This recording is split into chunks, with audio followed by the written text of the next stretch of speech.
So మేమెందుకు connect అయినామంటే సాంప్రదాయాలకు నెలవైన, పెళ్ళిళ్ళకు నెలవైన, మంచి హస్తవాసి కలిగిన ఆ వెంకటేశ్వర స్వామి వారి తల్లి ఒకళామాత పేరుని, కాంచీపురం పట్టు సిల్క్స్కి నెలవైన ఆ ప్రాంతాన్ని కంచి కామాక్షిదేవి ఆశీస్సులతో కాంచీపురం ఒకళ సిల్క్స్ అని పేరు పెట్టి ఈ పట్టు చీరలు ఏదైతే మేము అమ్ముతామో సాంప్రదాయాలకు నెలవైన అమ్మవారి ఆశస్సులతో ప్రతి ఒక్కరి చేతికి తాకాలని, వారి పాదాలని, వెంకటేశ్వర స్వామి విగ్రహం కూడా అక్కడ పెడుతున్నాం, ఒకళామాత విగ్రహం కూడా ఉంటాయి, వారి పాదాలకు తాకి ఆ వస్త్రాలను అందరికీ అందజేయాలనే ఉద్దేశంతో కాంచీపురం ఒకళ సిల్క్స్ అని పేరు పెట్టాం. అందుకు మీకు స్టోరీ తెలియజేస్తాను. ఇది ఒక ప్రత్యేక, దీని మీద ఇంత ఎక్సర్సైజ్ చేసామని చెప్పడానికి మీకు తెలియజేస్తాను. ఇంత కష్టపడి ఇంత ఎక్సర్సైజ్ చేసి లాభాపేక్ష కోసం చేసింది కాదు, ఒక గుడ్ విల్ పెంచుకోవటానికి, మరింత సేవలు వ్యాపార రంగం ద్వారా కూడా అందించడానికి ప్రజలకు ఇది మేము చేస్తాం. మీ యూట్యూబ్ ఛానల్ ఎలా నడుస్తుంది? బాగా నడుస్తుంది? లేదండి, షాప్ గోల్లో పడి యూట్యూబ్ ఆపేసాను, చాలా రోజులు అయింది. స్టార్టింగ్ లో మీ యూట్యూబ్ ఛానల్ కి ఎంతో తక్కువ మంది ఫాలోవర్స్ ఉండేవాళ్ళు. అలాగే ఈ మధ్య ఇష్యూ అయిన తర్వాత మంచి సబ్స్క్రైబర్ తో, మంచి వ్యూవర్షిప్ తో, అదే చాలా లక్షల్లో సబ్స్క్రైబర్, మంచి వ్యూవర్షిప్ తో వెళ్ళింది. మంచి సక్సెస్ అయినట్టుంది యూట్యూబ్ అంతా. రెవెన్యూ పరంగా వచ్చింది నాకు. స్టార్ట్ చేసిన 1 month లోనే 2 lakhs అంత వచ్చింది యూట్యూబ్ లో. ఆ పిల్లలే తీసుకుంటున్నారు, వీడియోస్ పెడతారు వాళ్ళే. తర్వాత మరి గ్యాప్ వచ్చింది, నేను షాప్ హడావుడిలో పడి ఈ సారీ వీవింగ్ చేయించడం, వీవర్స్ దగ్గర యూట్యూబ్ ఛానల్ వాళ్ళకి ఇచ్చారు, బట్ మీరు లోపల కనబడతారు అంతే. అంతే. నాకు లోపల రెవెన్యూ కోసం కాదు, నాకు పబ్లిక్ తో ఇంటరాక్షన్ కావాలి, పీపుల్ నాకు దగ్గర అవ్వాలి. ఫేమింగ్ అంటే ఫేమ్, జనాల్లో ఫేమ్ అంటే ఒక అందరూ నన్ను గుర్తుపట్టాలి, ఈ ఫేమ్ పిచ్చి ఉందా? ఎందుకు ఉండదు? మీకు లేదా? మీకు లేదా? నాకు తెలియకుండా అడుగుతున్నా. ఫేమ్ ఎవరికైనా ఉంటుంది, మనిషి లక్షణమే అది, ఎవరికైనా ఉంటుంది. ఎందుకు ఉండదు? మనం గొప్పగా ఉండాలి, ఫేమ్ రావాలి, అందరూ మనం గుర్తుపట్టాలి.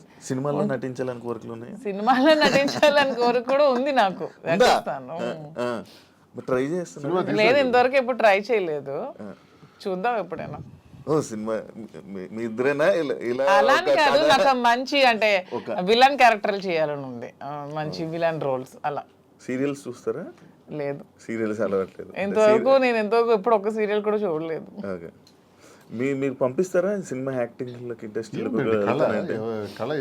నాకు ఇంట్రెస్ట్, సినిమా తీసాం కదా ఇద్దరు, వాలంటీర్ అని ఒక సినిమా తీసి రిలీజ్ చేసాం. Okay okay. నాకు ఇంట్రెస్ట్ ఫీల్డ్, ఎందుకంటే చేయడానికి తప్పే ఉంది, అవన్నీ హాబీస్, అవి ఇంట్రెస్ట్స్, తప్పే ఉంది. యా సార్, ఇది ఈ బొట్టు ఎందుకు సార్ ఇలా పెడతారు? ఇంత అమ్మవారి బొట్టు. ఓకే. అంటే మిమ్మల్ని ఎప్పుడు ఫ్రేమ్లో చూసినా బొట్టు అలా ఉంటూనే ఉంటుంది. అసలు నాకు తెలిసి హిందూ సాంప్రదాయ ప్రకారం ప్రతి ఒక్కరు కూడా బొట్టు పెట్టుకోవాలి, అది అబ్బాయిలని అమ్మాయిలు కానీ. మీ మధ్యన ట్రెండ్ ఫాలో అవుతూ మీరు పెట్టుకోరు, శ్రీనివాస్ గారు సాంప్రదాయం పాటిస్తూ పెట్టుకుంటారు. యాక్చువల్ గా మధుర మీనాక్షి అమ్మవారు బొట్టు ఎప్పుడు తెచ్చుకొని పెట్టుకుంటారు. అదే ఉంటాయి సూట్ కేసులో కానీ, కారులో కానీ, ఎక్కడైనా బాక్సులు ఉంటాయి, ఎక్కడైనా సరే అది పెట్టే బయటకు వస్తాయి. ఇంక ఇంట్లో ఉన్నామన్నా జస్ట్ ఉంటుంది లైట్ గా. ఈ బిజినెస్ పెడుతున్నారు, అంత బాగుంది. మళ్ళీ పొలిటికల్ ఎంట్రీ ఏమైనా ఉందా? పొలిటికల్ గా వెళ్తారు? మళ్ళీ పొలిటికల్ ఎంట్రీ ఏంటి? మేము పాలిటిక్స్ లోనే ఉన్నాం, మళ్ళీ ఎంట్రీ ఏంటి? అదే, this is just short break అంతే. ఇప్పుడు నెక్స్ట్ మళ్ళీ శ్రీనివాస్ గారి fire, Madhuri fire, double fire తో వెళ్తాం పాలిటిక్స్ లోకి. జస్ట్ చిన్న బ్రేక్ తీసుకున్నాం అంతే. ఈ బ్రేక్ లో ఏమైనా దూరం అయిపోతారేమో? దేనికి దూరం అయిపోతాం? ఎవరికైనా మేము ప్రజలకు దగ్గరగా ఉన్నాం, ఎవరు మమ్మల్ని ప్రజల నుంచి దూరం చేయలేరు కదా. శ్రీనివాస్ గారు మాస్ బేస్డ్ లీడర్, తను మ్యాన్ ఆఫ్ మాసెస్ అన్నట్టు. తన క్యాడర్ తో గానీ ఎవరితో గానీ సంబంధాలు ఉండవు, తనకి డైరెక్ట్ పీపుల్ తో సంబంధం. ఎప్పుడైనా డైలాగులు చెప్పారా? మాస్ డైలాగులు మీకు ఎప్పుడైనా? గోల్డ్ అని ఒక డైలాగ్ చెప్పండి. గోల్డ్ అని డైలాగులు, బోల్డ్ అని స్పీచ్లు, బోల్డ్ అని క్లాసెస్, అవన్నీ ఎప్పుడు అవుతూనే ఉంటాయి శ్రీనివాస్ గారి నుంచి. He's completely mass based leader. Duvvada Srinivas అంటే మరి మీకు తెలుసో లేదో కానీ ఏదో శ్రీకాకుళం మీకు కూడా తెలియాలి. అప్పటి నుంచే బాంబుల్ శ్రీని అనేవాళ్ళు దువ్వాడ శ్రీనివాస్ కి. ఒక రౌడీ, ఒక మాస్ లీడర్, పీపుల్ దగ్గరగా ఉంటాడు, ప్రజల కోసం ఎన్నో పోరాటాలు చేశాడు. ఈవెన్ షూటెడ్ సైట్ ఆర్డర్స్ వచ్చాయి అతని మీద, కాల్పులు కూడా ఎదురెళ్లారు.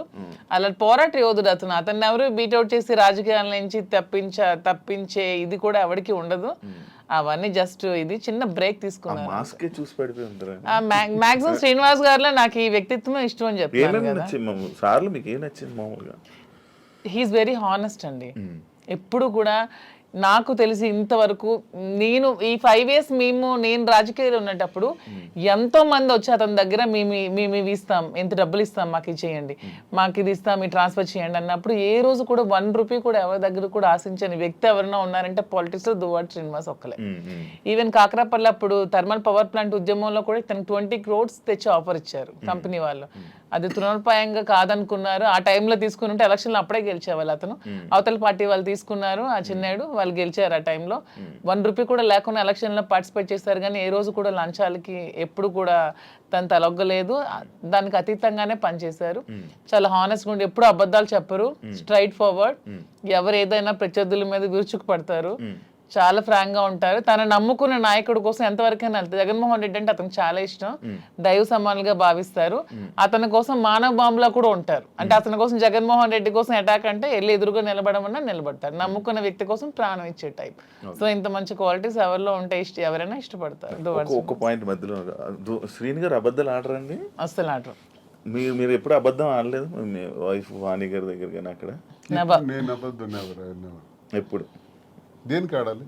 అన్ని ఫెయిర్ గానే ఉంటాను నేను. ఓకే. ఆ ఫెయిర్ ఇప్పుడు ఈ విషయాన్ని ఫెయిర్ గా ఉండడం వల్లే ఎక్కువ గొడవలు అయ్యి అర్థం చేసుకోవాలి అతన్ని. ఓకే. సరే, మీకు సో అదే మా ధైర్యం. ఇప్పుడు అవినీతి నిన్నట్టు అవినీతి అక్రమాలు భూదందాలు అధికార దుర్వినియోగం చేస్తే ఇప్పుడు కూటమి ప్రభుత్వంకి బెస్ట్ ఛాన్స్. నా మీద అవన్నీ తీయొచ్చు, లోపల ఇయ్యొచ్చు. నేను ఇంత టార్గెట్ చేసి మాట్లాడదాను కదా. ఇంతమంది నాయకుల మీద ఎన్ని ఉంటాయి కానీ ఇతని మీద ఏం ఉండవు, క్లీన్ చిట్ తో ఉంటారు. జరగడానికి వీళ్ళు నేను చేయను, అదే నా ధైర్యం. మీరు అదే ఇందాక మర్చిపోయాను, మీరు ఏం డైలాగ్ ఎప్పుడైనా చెప్పారా మాధురి గారికి? ఏమైనా ప్రపోజ్ చేసినప్పుడు కానీ లేకపోతే అప్పుడప్పుడు ఏమైనా చెప్తా ఉంటారు? న్యాచురల్ గా ఉంటుంది తప్ప డైలాగ్స్ ఇవన్నీ కావు. తనకి ఆ రకంగా నాలో ఉన్న క్వాలిటీస్ నచ్చిండొచ్చు. ఆమెలో ఉన్నటువంటి ప్రేమతత్వం నాకు నచ్చింది. అదే కదా నేను కోల్పోయాను. ఆమె దగ్గర అదే పొందాను. నా కోసం పాపం అన్యాయం అయిపోయింది, ఒంటరి అయిపోయింది, కన్నవారి అత్తవారి దగ్గర మాట పడింది. సమాజంలో చాలా మంది ఏకాకిం చేసేసినారు. ఈ పరిస్థితుల్లో ఏం చేయాలి? నా పిల్లలు బాగానే ఉన్నారు, భార్య అందరూ బాగానే ఉన్నారు, ఆస్తులు రాసేసాను. సో వదిలేద్దామా? మా కోసం త్యాగం చేసిన అమ్మాయికి మేమే రాజకీయాల్లో తీసుకొచ్చి విడిచిపెట్టేస్తే ఒకవేళ ఏదైనా జరిగితే మనసు చిన్నది చేసుకుంటే ఆ పాపం మాకు చుట్టదా? మరి అలా ఉండేటువంటి అమ్మాయికి భరోసాగా నేను నిలబడ్డాను. నిలబడి నేను త్యాగం నేను నిలబడటం గొప్పతనం కాదు, నాలాంటి వాడి కోసం ఆమె నిలబడటం గొప్పతనం. నా జీవితం అంతా కూడా కేసులు, గొడవలు, ఇబ్బందులు, శత్రువర్గాలు చాలా ఎక్కువ. పాలిటిక్స్ లో సొంత పార్టీలో కూడా నాకు శత్రువులు ఉన్నారు, సొంత పార్టీలో నా తీరు నచ్చని వాళ్ళు ఉన్నారు. నేను ముక్కుసూటిగా ఉంటాను కాబట్టి ఎవరికి నచ్చదు. నేను ఎవరికి ఖాతరు చేయను. నా వ్యక్తిగత జీవితం నా మైండ్లో ఏదనుకుంటే అదే చేస్తాను. ఇలాంటి విభిన్నమైన కోణాలు కలిగిన వ్యక్తితో తానెందుకు ఈ టార్చర్ భరించాలా? తన త్యాగమా నా త్యాగమా?